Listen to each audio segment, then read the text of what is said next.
Assalamualaikum warahmatullahi wabarakatuh. Pertemuan kali ini kita akan membahas masalah bilangan berpangkat atau dalam matematika disebut dengan eksponen. Diharapkan para siswa setelah belajar memahami arti eksponen berikut sifat-sifatnya dan menyelesaikan bentuk-bentuk permasalahan yang berkaitan dengan sifat eksponen. Nah, apa itu eksponen atau bilangan pangkat? Biasanya bilangan pangkat ditulis angka kecil di atas. Di sini 2 pangkat 3. Nah, artinya apa 2 pangkat 3? 2-nya ada 3 kali. Jika kita tulis 2 kali 2 kali 2 atau 2 kali 2 4, 4 kali 2 adalah 8.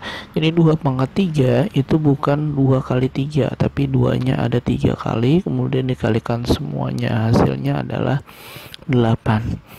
Kemudian 3 pangkat 4, ini artinya 3-nya ada sebanyak 4 kali.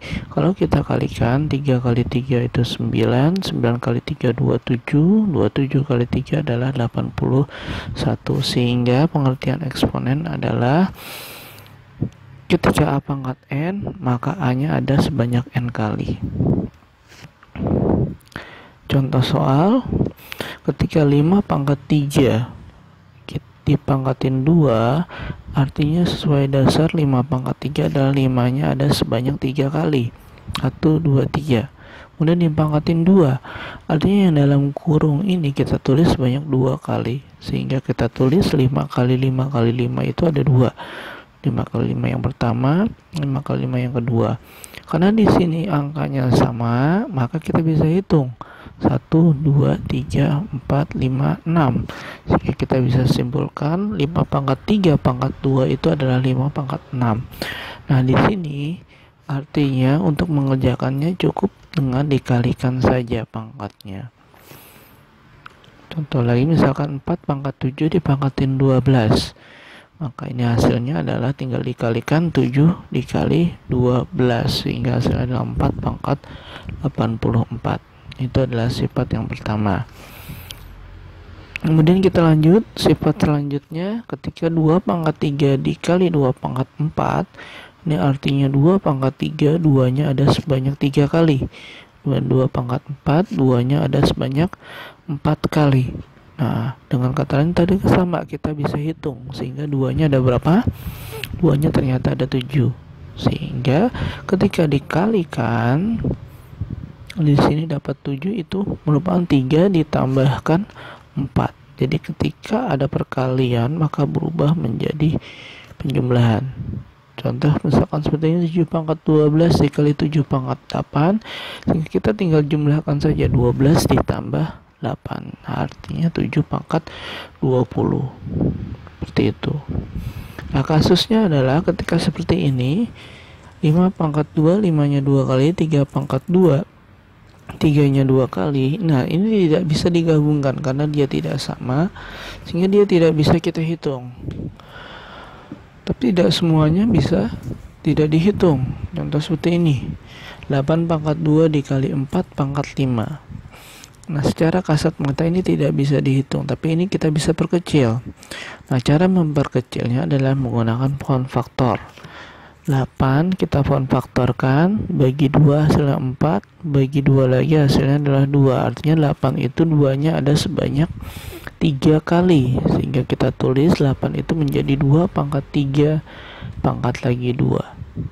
Nah, demikian juga dengan 4 kita pohon faktorkan, adalah 2 kali 2. Sehingga 2 pangkat 2 kali 5.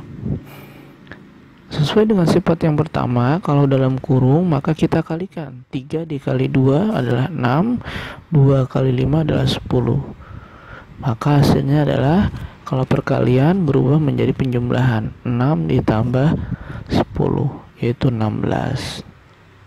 Nah, kalau dia perkalian itu dijumlahkan, maka kalau pembagian berarti jadi dikurangkan. Contoh misalkan 5 bagi 5 kita jelas punya 1, 7 bagi 7 kita juga jelas punya 1, 3 pangkat 2 dibagi 3 pangkat 2, karena di sini angkanya sama maka hasilnya adalah 1. Atau dengan kata lain, kalau tadi dibagi maka pangkatnya kita kurangkan, sehingga di sini 3 pangkat 2 diambil 2, yaitu 1, sehingga pangkat 0 artinya 1. Dengan kata lain, kalau dia pangkatnya 0, maka hasilnya adalah 1, berapapun angka di sininya. Itu kalau 23 pangkat 0, maka tetap adalah 1.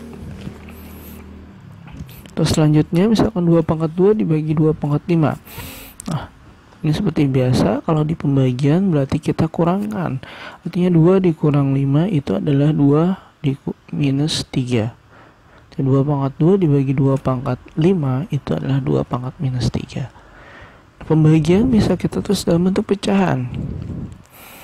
2 pangkat 2 dibagi 2 pangkat 5. Ini kan artinya 2-nya ada 2 kali, yang di bawah 2-nya ada 5 kali. Nah, dari sini kan kita bisa bagi. 2 dibagi 2 kita coret.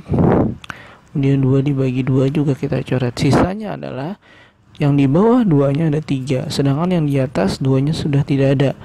Kalau dia tidak ada berarti kita tulis dengan angka 1.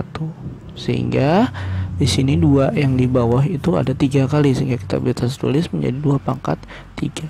Nah, kita perhatikan di sini ketika dijamin 3, maka bisa berubah menjadi positif dengan cara merubah dalam bentuk pecahan. Nah, demikian untuk sifat-sifat eksponen. Ketika kita rangkum, maka sifat eksponen itu nanti ada 6 macam. Yang pertama, kalau perkalian maka pangkatnya kamu jumlahkan. Kalau dia pembagian maka berubah menjadi bentuk pecahan atau pangkatnya kita kurangkan. Kalau ada kurung maka pangkatnya tinggal kita kalikan, ya. Kemudian kalau pangkat 0 itu adalah 1. Dan yang terakhir, kalau misalkan dia pangkatnya negatif, maka kita bisa mengubah menjadi bentuk pecahan. Ya, demikian untuk materi pada pertemuan kali ini. Terima kasih banyak. Assalamualaikum warahmatullahi wabarakatuh.